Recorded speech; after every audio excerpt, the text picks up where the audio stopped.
Halo sahabat Opus, selamat datang di channel Opus, channelnya orang pusing. Sebelumnya terima kasih sudah mengklik video ini ya. Saya doakan banyak rezeki, sehat selalu, dan dijauhkan dari antum-antum yang depo terus tapi tidak pernah WD. Kisah nyata kali ini berasal dari tahun 80-an, bercerita tentang seorang pemuda di Korea Selatan yang menulis puluhan surat terhadap presiden untuk membangun stasiun kereta api di desanya.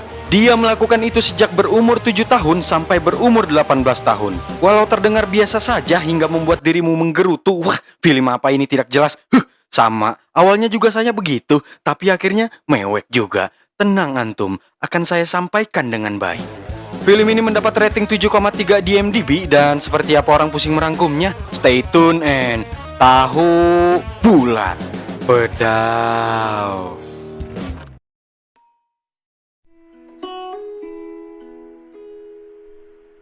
Berlatar pada tahun 1980-an, ada seorang bocah ketus bernama John Hyung. Hari itu adalah hari bahagia untuk kakaknya yang bernama Bok Hyung, karena sang adik mendapat juara 1 lomba matematika tingkat provinsi. Hal itu terlihat saat di kereta tanpa rasa malu sedikit pun dia menunjukkan rasa bangganya kepada orang-orang. Bok Hyung ini seorang siswi SMA berumur 17 tahun. Dia digambarkan sebagai sosok yang sangat menyayangi adiknya itu. Mereka semua tinggal di desa terpencil, bisa dibilang manusia-manusia gunung lah. Sudah seperti keluarga karena satu penderitaan. Untuk bisa sampai ke desanya tidak mudah. Mereka harus melewati 3 terowongan dan 3... Untuk bisa sampai ke desanya tidak mudah, mereka harus melewati 3 terowongan dan 3 jembatan dengan berjalan kaki. Jarak stasiun ke desa sangat jauh, untuk yang tidak biasa pasti akan mengalami kram selama seminggu. Rombongan itu tidak pernah tahu kapan kereta akan lewat. Setiap hari seperti itu. Kondisinya sangat menguji nyali dikarenakan ukuran terowongan yang sangat pas dengan ukuran kereta. Ditambah bentuk jembatannya yang bisa kita lihat sendiri seperti apa. Bagaimana jika bertepatan mereka di tengah? Tuh, kan baru aja diomongin.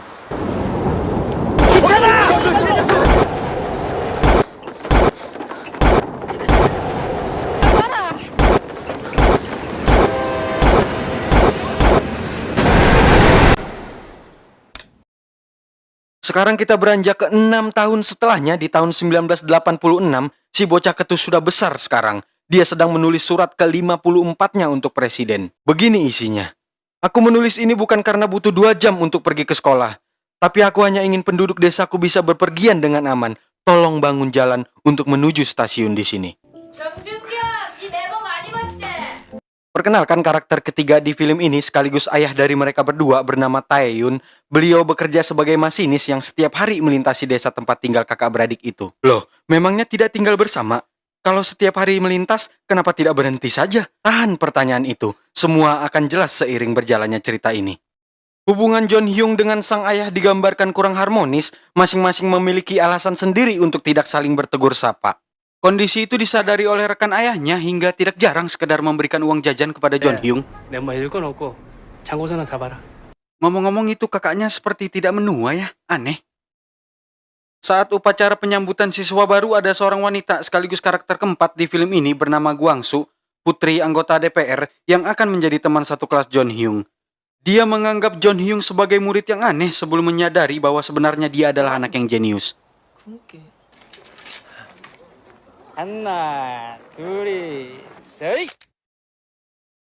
Saat di kantor ayahnya ada percakapan antara warga desa dengan karakter kelima di film ini bernama Pak, rekan sesama masinis. Di sini juga kita baru mengetahui bahwa stasiun yang selama ini mereka andalkan bernama Stasiun Seungbu yang terancam akan ditutup. Alhasil, warga desa memutuskan untuk bergantian lebih sering menaiki kereta. Awalnya saya berpikir ada bagian tidak penting di awal ini. Sebenarnya sih banyak, 30 menit pertama itu saya merasa bosan, tapi ternyata semua berkaitan loh. Salah satunya adalah ada momen saat seorang wanita desa menitip anaknya untuk diantar ke sekolah oleh John Hyung. Kenapa wanita ini? Tunggu saja, biar kita lengkapi dulu. Seberapa jenius John Hyung? Sangat jenius. Hari itu ujian dan dia terlambat karena terlalu lama mengurus si gadis kecil. Tapi tidak menjadi sebuah masalah yang serius. Dia hanya butuh waktu 5 menit untuk menyelesaikan semua soal itu. Momen pertama kali guru itu menyadari kelebihan John Hyung. Beliau adalah guru fisika di sekolah tersebut, sekaligus karakter ke-6 di film ini. Sudah itu saja, saya tidak lagi memperkenalkan karakter, karena hanya ke-6 orang itu saja yang penting. Harus sedetail itu di film Korea ini, karena nama dan mukanya tuh kayak sama semua. 확실한 증거도 있다. Kecerdasan John Hyung perlahan membuat Gwangsu tertarik jadi ingin tahu lebih banyak tentang John Hyung. Tapi cara yang dia gunakan cukup menyebalkan. Semakin jadi saat dia tidak sengaja melihat John Hyung di kotak surat, disangka dia punya pacar sampai nekat menggeledah tasnya dan menemukan surat yang ternyata diperuntukkan kepada presiden. Di saat bersamaan juga terlihat si guru fisika yang mulai memberikan perhatian lebih kepada John Hyung. Coba nih kamu isi nih skripsi astronomi milik teman saya dari Amerika. 뭐로 니들? 네. Saat tiba di rumah dia menemukan sang ayah yang sudah menunggu. Mereka lalu makan malam bersama, namun terlihat dingin dan kaku. Ya begitulah kalau ayah dan anak laki-lakinya tidak harmonis. Keheningan itu hanya sementara sampai sang ayah bertanya, mau sampai kapan kamu tinggal di sini? Bukankah sudah waktunya untuk sadar? Mau sampai kapan kamu mengirim surat-surat yang tidak berguna itu? Di sini saya mulai curiga, di mana kakaknya? Kenapa seakan hanya dia yang tinggal di situ? Keesokan hari saat berangkat ke sekolah, Guangsu menyapa dan minta maaf soal kejadian kemarin. Dan mengatakan, bagaimana mungkin surat-surat itu ditanggapi? Ejanya saja salah, sama sekali tidak formal. Aku bersedia membantumu, aku ini anak anggota DPR. Mendengar itu John Hyung yang awalnya ketus jadi melihat kesempatan dari sosok Guangsu.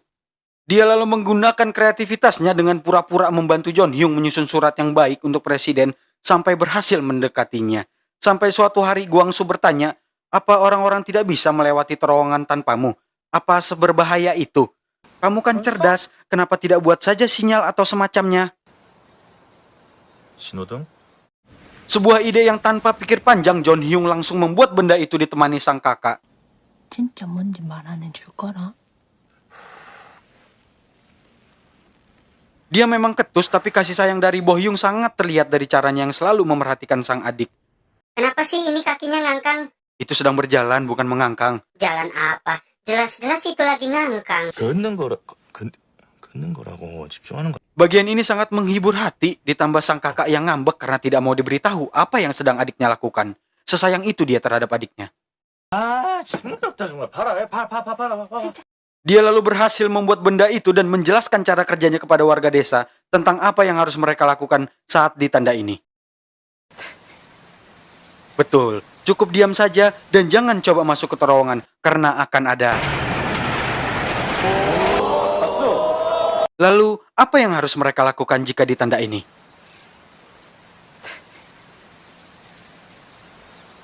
Saya mulai terhibur dari menit ini tapi sedikit bingung. Kakaknya selalu ikut tapi pergi kemana dia ya? Di sekolah, John Hyung yang berhasil mengisi tugas dari si guru kembali diberikan tugas yang lebih banyak kali ini. Sampai John Hyung berpikir, apa ini? Saya seperti dimanfaatkan.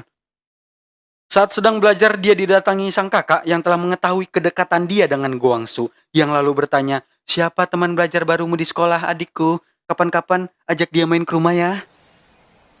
광수? 광수. 광수? 니 근데 왜 그래 흥분하는데? Hari-hari kedekatan antara Guangsu mulai terlihat. Si kakak yang mengetahuinya juga ikut mendukung. Sampai dibantu mulai dari segi penampilan dan cara bersikap selayaknya pria pujangga. 너왜 이렇게 해서 여자친구도 생기고 기분 억수로 좋은데? Saat mulai merasa bosan dengan hari-hari yang begitu saja, surat-surat yang dibuat juga tidak kunjung mendapat jawaban. Guangsu lalu mengajak John Hyung main ke rumahnya untuk menonton film. Film yang membuat jantung berdebar lah pokoknya. Singkatnya, ya begitulah, terjadilah. Tidak, terlalu jauh kalau yang itu mah. 불편하나?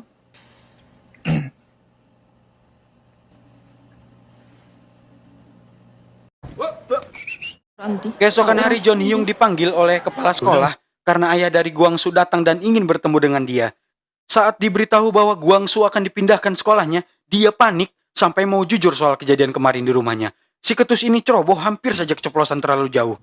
Sebenarnya dia dipanggil karena ayahnya Guangsu ingin mengajaknya pindah dan bersekolah sains di Seoul. 과학고요.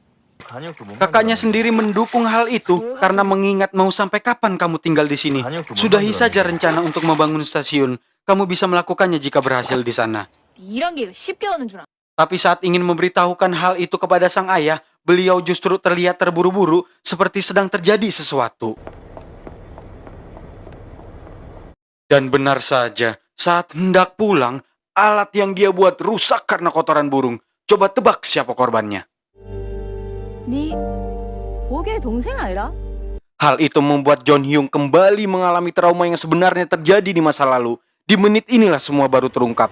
Mari kita kembali ke 1980.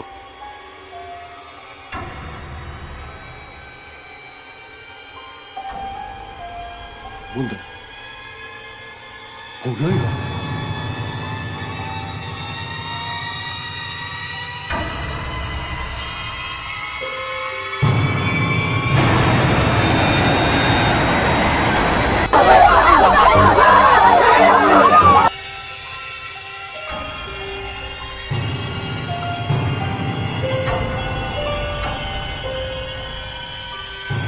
먹고 살아야 될 거 아니야.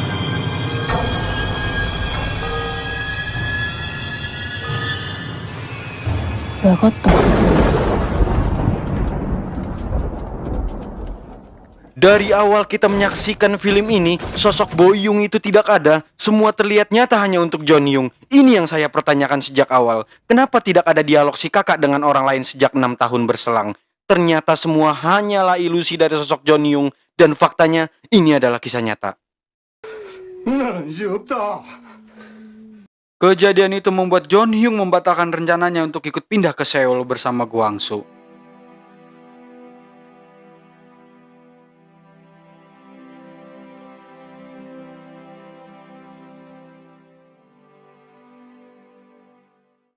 Setelah berbulan-bulan berlalu, surat itu tidak kunjung mendapat balasan jelas hingga John Hyung memutuskan untuk membangun stasiun itu sendiri.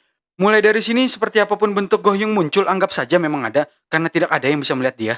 Dia berusaha membangun stasiun itu sendirian, sampai warga desa berinisiatif untuk membantunya. Singkatnya, stasiun itu pun selesai dibangun. Stasiun itu lalu mereka namakan dengan nama Stasiun Yangon.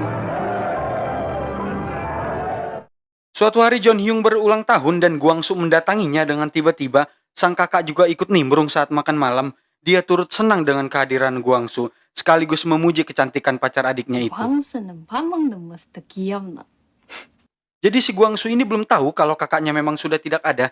Tapi selama ini John Hyung menceritakan kakaknya itu seolah masih ada. Dia bertanya dan tidak sadar si kakak ada di depannya.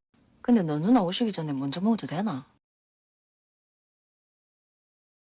Mereka lalu merayakan ulang tahun John Hyung sekaligus menjadi kesan pertama si kakak melihat sosok Gwangsu.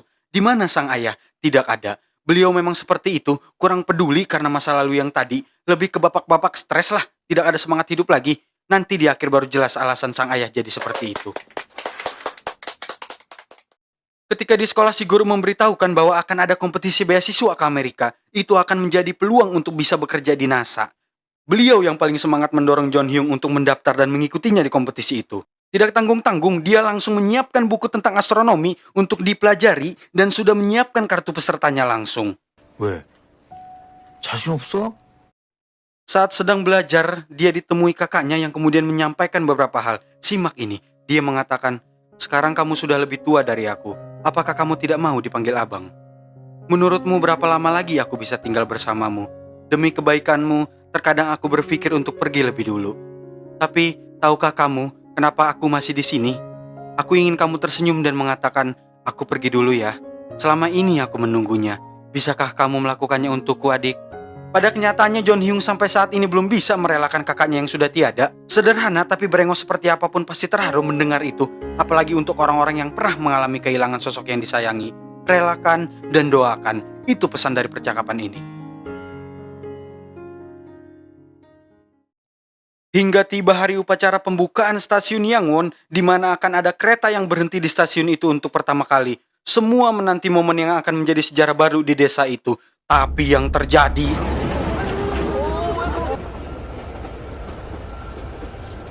Saya sendiri kesal melihatnya, segaring itu sosok Taeyeon, si ayah arogan. Tapi mau gimana lagi, dia menjalankan tugas dan tidak punya wewenang untuk menghentikan kereta itu. 규정대로 하는 거지. Masih di hari yang sama, beliau mendapati anaknya masuk berita di majalah, di mana tertulis, anak yang bermimpi ke ruang angkasa membangun stasiun di desanya. Tanpa tanya ini itu dulu, seakan paling paham si anak, dia lalu menelpon pihak penerbit dengan brutal, memaksa untuk menarik semua majalah yang sudah terbit. Dengan alasan itu akan menyakiti anaknya, karena seakan dia penyebab ibu dan kakaknya meninggal. Tidak jelas memang, yang mendengarnya saja langsung bisa tahu kalau si bapak ini nggak tahu apa-apa soal anaknya. Baru paham setelah dikasih tahu, itu anakmu yang menceritakan semuanya, bukan mau kami pak. Bapak yang kudet, kurang update, taunya cuma ngudut. Di sisi lain, John Hyung terlihat kecewa dengan yang terjadi hari itu, menyerah dengan ayahnya sendiri. Dia mengatakan kepada kakaknya, "Apa kamu tahu alasanku membangun stasiun ini? Aku hanya ingin mendapat pujian dari ayah. Aku juga ingin dimaafkan. Ibu meninggal karena melahirkanku, dan kamu jatuh karena aku. Itu kenapa ayah membenciku." Dia lalu membuang kartu peserta itu sambil mengucapkan, apa ini tidak jelas, sia-sia semuanya. Secara tidak langsung kita menyaksikan perdebatan antara manusia dan hantu. Plot twistnya kelewatan ini, saya harus berpikir bagaimana melihat itu. Ada hantu ngomong beruap. Di Conjuring saya di jump scare, yang ini diajak debat. Ayahnya yang menyadari hal itu lalu memasuki ruangan stasiun dan melihat potret perjuangan warga desa dalam proses pembangunan. Tidak, beliau tidak melihat perdebatan itu, hanya melihat anaknya berjalan pulang dengan penuh penderitaan.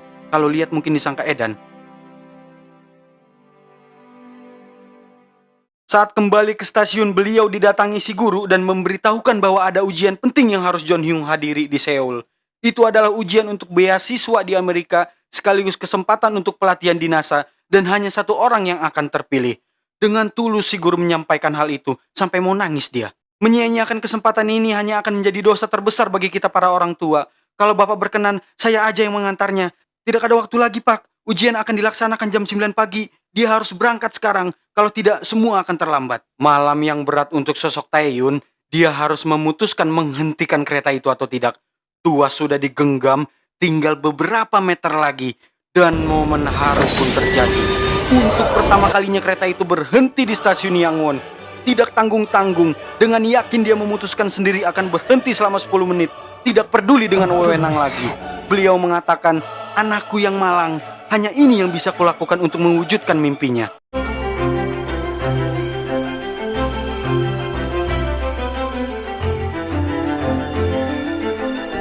야옹이 열차 기다리고 있어. 지금 가면 돼.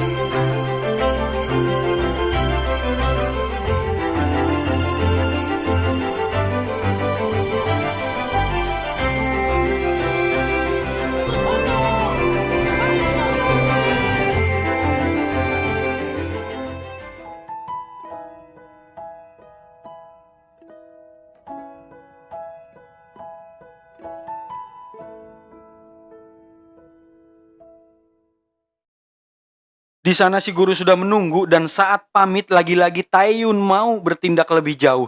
Dia memutuskan, biar aku saja yang mengantar anakku. Mereka lalu berangkat jauh perjalanan itu, 200 kilo, setara Tangerang Bandung lah. Di tengah perjalanan ayahnya baru jujur kalau dia belum pernah ke Seoul, sempat tersesat dan setiba di sana gerbang sudah ditutup. Lagi dan lagi Taeyun bertindak sebagai sosok ayah yang selama ini sempat hilang.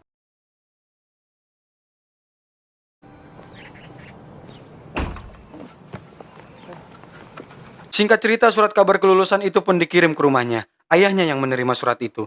Tidak dibuka, diletakkan di kamarnya menunggu John Hyung pulang dari sekolah. Dan saat tiba di rumah, John Hyung terlihat menangis mendapati surat itu.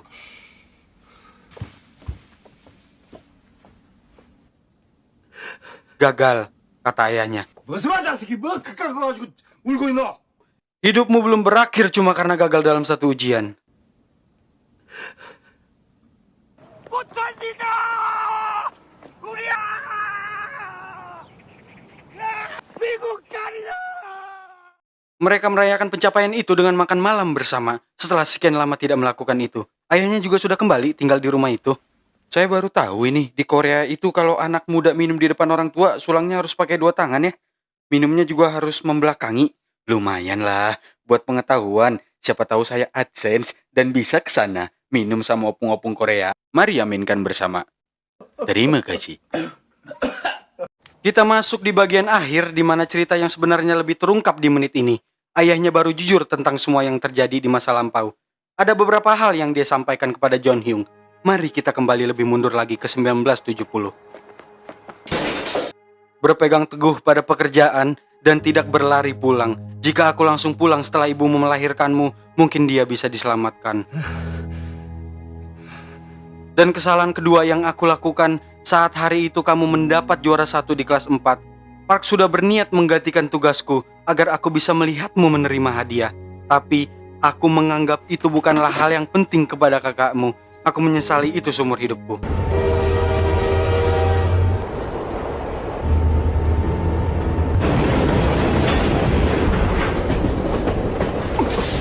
Beliaulah yang bertugas sebagai masinis saat peristiwa itu terjadi. Tapi Pak sebagai rekan yang sangat peduli mensugesti Taeyeon dengan mengatakan 운행은 내가 한 거다. 알았나? beliau belum sadar kalau saat itu dia yang bertugas. 열차 피하다 그랬단다.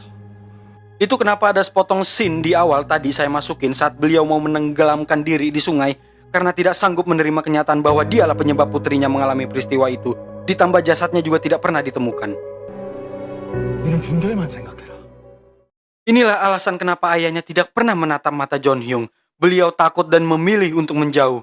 Beliau juga mengatakan, semua ini aku sampaikan agar kau berhenti membenci dan menyalahkan dirimu sendiri. Terungkap sudah semua.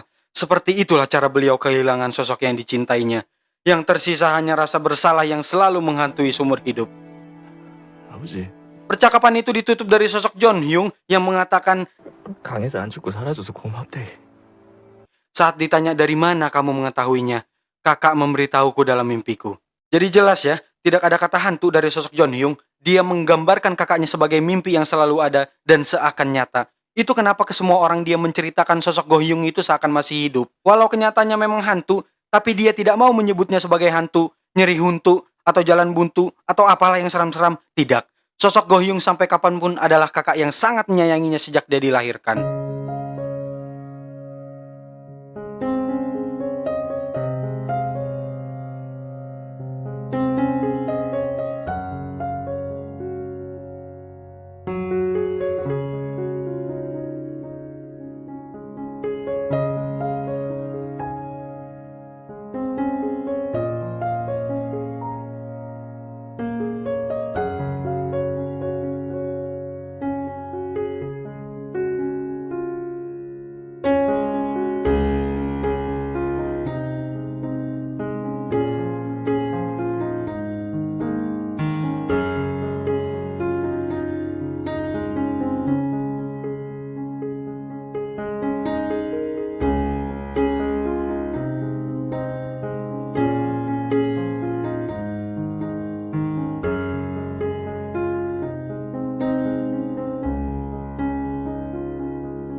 Scene diakhiri di bandara dengan Guangsu yang ala AADC. Ada apa dengan cinta? Film pun berakhir. Stasiun swasta pertama di Korea itu ditutup pada tahun 2012 setelah 24 tahun beroperasi. Hingga setahun kemudian, sebuah kereta wisata bernama Kereta Jurang Baekdu berhenti di sana. Kurang tahu saya ngapain, wisata lah namanya juga kereta wisata. Saat ini sudah tidak perlu uji nyali lagi karena pemerintah sudah membangun jalan yang lebih baik. Pelajaran yang bisa kita ambil dari film ini adalah kunci ganda kendaraanmu sebelum CCTV yang menjelaskan. Saya Opus beserta jajaran alat recording dan sebungkus rokok Bosemail mengucapkan tahu bulat pedau.